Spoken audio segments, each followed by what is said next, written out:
Hi, my name is Cece Hall, and I'm an applications analyst here at LI-COR Biosciences. Today we'll talk about ETR, electron transport rates, and how to measure it with your 6800. The light-dependent reactions occurred in the thylakoid membranes located inside the chloroplast. This is where photons of light get absorbed by photosystem 2 and photosystem 1, and excited electrons travel from left to right through the complexes shown in this picture, while pulling protons from the chloroplast stroma into the thylakoid lumen. The ultimate acceptor of the electrons are NADPH, and the proton gradient created by the moving electrons are used to generate ATP. For 4 absorbed photons in photosystem 2, 4 electrons will travel through what is called a Z scheme and fill in for 4 electrons that were excited by 4 photons in photosystem 1. This process generates 2 NADPH in the stroma and 12 protons inside the lumen. The 12 protons in their turn generate 3 ATPs in the stroma. We will return to these numbers, 2 NADPH and 3 ATPs, in a few slides. Also known as the light-independent reaction, the Calvin cycle is where energy produced from the light-dependent reactions is used to assimilate CO2 into glucose molecules. For every 3 molecules of CO2 assimilated, 9 molecules of ATP, 6 over here and 3 over here, and 6 molecules of NADPH are needed. That means that assimilating 1 molecule of CO2 requires 3 ATPs and 2 NADPHs. In summary, from the light-dependent reactions, we learned that 4 photons absorbed in photosystem 2 and 4 photons absorbed in photosystem 1, totaling 8 photons, generate 2 NADPHs and 3 ATPs. The dark reaction, or Calvin cycle, needs 2 NADPHs and 3 ATPs to assimilate 1 CO2 molecule. That means that theoretically, 8 absorbed photons are needed to assimilate 1 CO2 molecule. Now this video is supposed to be about ETR. So what is ETR? ETR stands for electron transport rate, which is the rate of electrons moving linearly through the electron transport chain. Electrons given off by photosystem 2 and accepted by photosystem 1. We just learned that for every photon excited in photosystem 2, 1 electron will travel through the Z scheme. That means that the theoretical minimum in C3 plants is 4 electrons per 1 CO2 molecule assimilated. Deviations from this number is attributed to other energy sinks such as photorespiration, nitrogen, or sulfur metabolism, etc. How do we measure ETR? Now that we know what ETR is, how do we measure it with the LI-6800? The answer is through fluorescence measurements.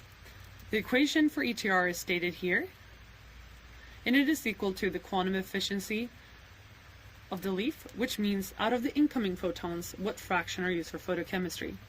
We multiply the quantum efficiency by the absorbed light, or number of photons, which is Q light, times alpha absorbance. Since we are measuring quantum efficiency of photosystem 2, we only use the fraction of light that is absorbed by photosystem 2, which is this last parameter, F PS2 to PS1. The irradiance and quantum efficiency are directly measured by the LI-6800. The irradiance would be whatever the light set point is set by the user, Qin. Quantum efficiency is measured in the light-adapted leaf and is a ratio between steady-state fluorescence at ambient light levels and maximal fluorescence during a saturating flash. And you can see the equation right here. These next 2 parameters, alpha and the distribution of PS2 to PS1, are trickier to get at. There are default values in the LI-6800, as seen here, that can be changed if the user has a way to obtain them. Measuring absorptance requires a spectroradiometer and an integrating sphere. If you don't have access to these tools, you can do a literature search to see if someone else has done these absorptance measurements for your species. What you would want to know is your species absorptance to the wavelengths used in the LI-6800 fluorometer.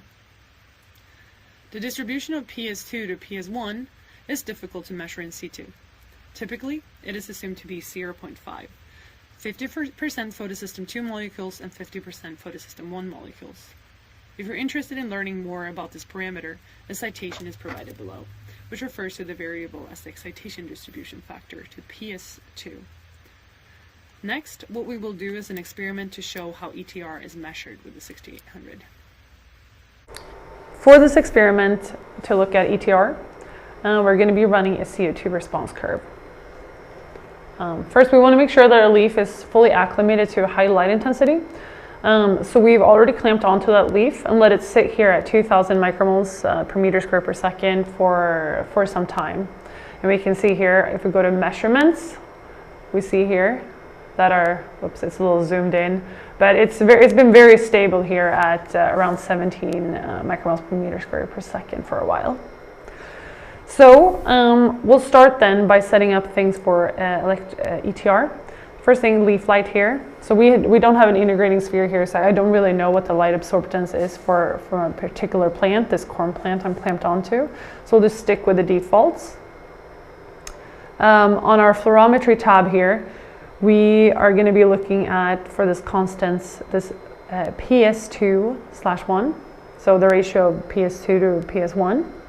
And for a corn plant, for a C4 plant, we'll go a little bit lower, so typically we say 0.4, slightly lower than for a C3 plant. Other than that, those are the two parameters that go into ETR that we will set up beforehand. So that's that, and then we'll go to our log setup just to open up a log file. Go here down to log file, and we'll do new file, and we'll call this one, we'll do ETR VS CO2,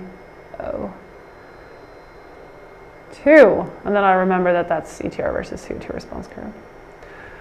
Okay. To capture fluorescence, we want to make sure that our fluorometer is set on, and we're going to be using this one here, option 1, so capturing FS, FM prime in the lights. We'll click that one.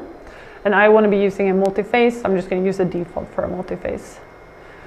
Matching options, these are just, I'm just using the defaults here. And then for stability, same thing, just using the defaults.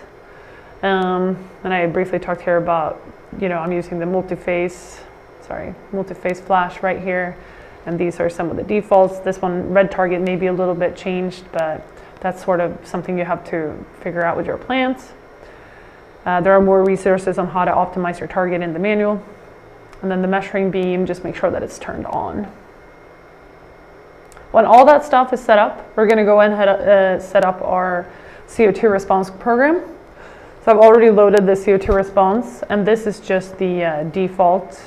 Actually, it's the last loaded, but this one looks pretty good. I have, about 10, 11 points evenly spaced out here between 0 to 1200. I'm doing the split method, so I'm starting in the middle, going down, and then going back up. And then we have this matching. So now I'm just going to let this program run. So I'm going to press start. And I'll go back to this measurement tab. And I believe it's going to be G, CO2, and it's actually H. I'm just plotting A versus CI. On this graph, I already have gas exchange A and fluorescence ETR, electron transport rates. So we'll let this program run, and then we'll see how those curves, they should follow each other nicely. And then we'll also plot ETR versus A and look at how many electrons are needed per assimilating 1 micromole of CO2. So now our program is complete. It's finished running. So we're going to go ahead and look at the data on the measurements tab if you're not already there. And here we are plotting A and ETR versus CI, and we can see how they both track each other very nicely. So as assimilations start to increase, so does ETR. And we see this shape here of this CO2 response curve is very typical for a C4 plant at low CI values. Or you get really high assimilation rates at low CI values because of that carbon concentrating mechanism that C4 plants have. And another thing, if you want to look at this data, while you're in the field, you can go to this tools plot here, and we can look at if we load this data. So this was the data we just collected under view log files. We do load. And then if we go to this graph feature over here, now I already placed gas exchange A versus ETR, but here we can see that linear relationship between the two. And from this then you can draw conclusions, how many electrons, are being used or are transporting through the chain to assimilate 1 micromoles of CO2. And you obviously want to download this data and fit it with your own curve fitting tools, but this is just a nice way to look at it in the field if you want to need to collect some more data. As always, we have more resources on our website. You can always contact LI-COR for support, or you can contact your local distributor.